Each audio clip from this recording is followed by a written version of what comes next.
प्यारे देशवासियों, नमस्कार। आज मैं आपके अपने मतदाता जागृति संगठन की राष्ट्रीय अध्यक्षा श्रीमती संतोष मलिक जी की एक बहुत गहरी चिंता आपके साथ साझा करना चाहूँगा। और वो गहरी चिंता है सरकार का नया बिल। केंद्र सरकार एक नया बिल लेके आई थी, कल संसद में पेश किया था। हालांकि बाद में उसको रोकना पड़ा, यानी संसदीय कमेटी को भेजना पड़ा, सिलेक्ट कमेटी को भेजना पड़ा विपक्ष के विरोध के बाद। लेकिन ये बहुत ही खतरनाक बिल है।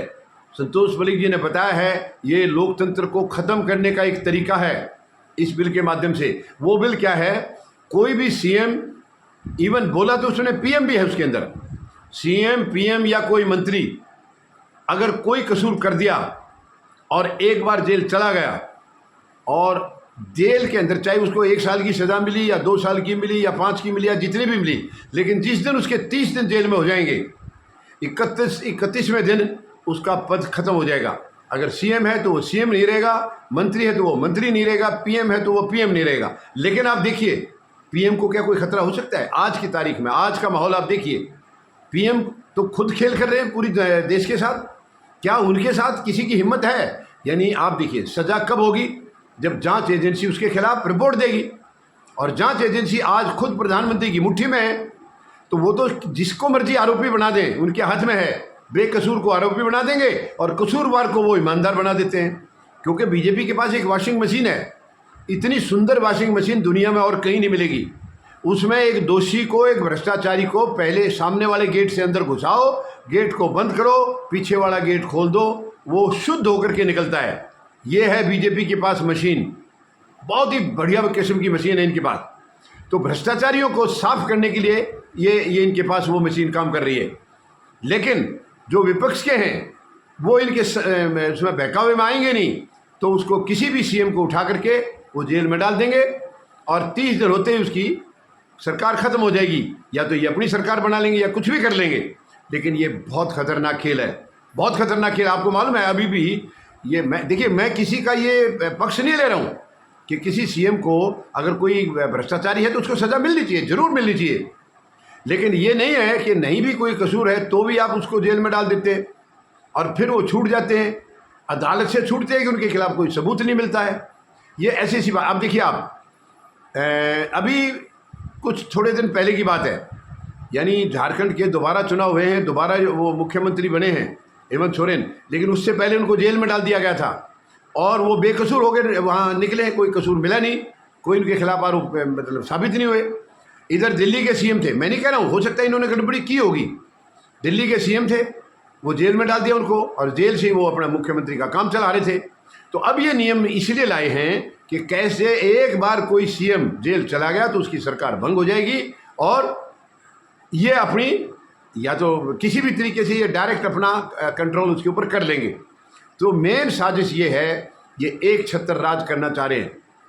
ये बहुत ही खतरनाक खेल है। यानी प्रजातंत्र फिर कहीं भी बचेगा नहीं है, प्रजातंत्र नाम की कोई चीज़ नहीं रहेगी। वर्तमान जो माहौल है, और ये दूसरा, ये देखिए ठीक है, ये कानून में तो लिख दिया पीएम हो या केंद्रीय मंत्री कोई भी होगा, लेकिन पीएम जो बैठा है उसके सामने क्या उनको कोई करेगा? उनके खिलाफ कोई केस है? किसी एजेंसी की हिम्मत है? मैं कह रहा हूँ कितने, अब बताइए, मैं प्रधानमंत्री के ऊपर मैं कोई आरोप नहीं लगा रहा हूँ, लेकिन प्रधानमंत्री तो लीगलाइज करके बैठे हैं, भ्रष्टाचार को ये लीगलाइज कर रहे हैं। आप बताइए प्रधानमंत्री के कितने बयान आपको दिखा दूंगा, मैं कितने बयान दिखाऊंगा जो भ्रष्टाचार के हक में है। ये भोपाल की रैली में इन्होंने कहा था 2024 के लोकसभा चुनाव से पहले अजीत पवार का नाम लिया था, यानी जो शरद पवार के भतीजे हैं उनके बारे में नाम लेकर के बोला था 70,000 करोड़ का इनका भ्रष्टाचार है और मैं इनको जेल भेजूंगा। 3 दिन बाद उनको उप मुख्यमंत्री बना दिया, फाइनेंस महकमा भी दे दिया। मैं ऐसे प्रधानमंत्री से क्या उम्मीद लगाऊं? मैं कोई दोष नहीं लगा रहा हूं, मैं उनकी गरिमा के खिलाफ कुछ नहीं बोल रहा हूं, मगर वो जो कर रहे हैं मैं वही तो बता रहा हूं। तो वो भ्रष्टाचार को लीगलाइज कर दिया। आज देश में ऐसा माहौल है, आज की तारीख में, मैं यकीन दिला रहा हूं आपको, कोई झूठ नहीं है। आप जितना मर्जी हजारों करोड़, लाखों करोड़ का गबन करो, डाके मारो, कुछ भी करो और आगे बीजेपी में शामिल हो जाओ, आपके सारे कसूर माफ हो जाएंगे। शर्मनाक है, ये बहुत ही शर्मनाक है। ये माहौल है देश के अंदर, ये भारत का है। भारत की धरती दुनिया में सबसे पवित्र धरती है। भारत के संस्कार, भारत की संस्कृति दुनिया में नंबर 1 है। लेकिन वर्तमान जो मैं ये भी मैं नहीं कह रहा हूं कि 78 साल से बहुत ईमानदार राजनीति, मैं बिल्कुल नहीं कह रहा हूं।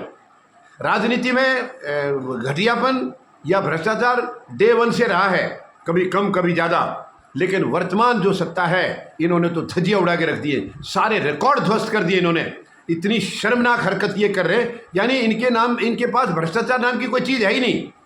जितना मर्जी करो, खुल्लम खुल्ला करो, लेकिन बीजेपी का हिस्सा बन जाओ, फिर आप जैसा ईमानदार आदमी कोई है नहीं, क्योंकि वही मशीन इस्तेमाल करते हैं ये।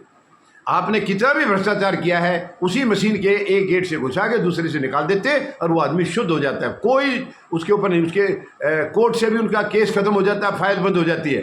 कितनी शर्मनाक हरकत है ये। तो ये संतोष मलिक जी की बहुत बड़ी चिंता है, बहुत बड़ी चिंता है। ये नया जो बिल आया है ये बहुत ही खतरनाक है। खैर, अब फिलहाल उसको विपक्ष के विरोध के बाद सेलेक्ट कमेटी के पास भेज दिया गया है। अब हालांकि उसमें यही लिखा है कि ये अगले सत्र से पहले इसकी हमें रिपोर्ट मिल जाए, और अगले सत्र से पहले जो रिपोर्ट आएगी वो क्या आएगी वो भी आप जानते हैं। अब वक्फ बिल का बोल देख लीजिए, वो भी भेजा था सेलेक्ट कमेटी को। यहाँ कानून नहीं, मतलब बिल नहीं पेश होने दिया, वहाँ भेज दिया, वहाँ से सेलेक्ट से पास होके आ गया और यहाँ भी कर दिया। वही इसका भी होगा।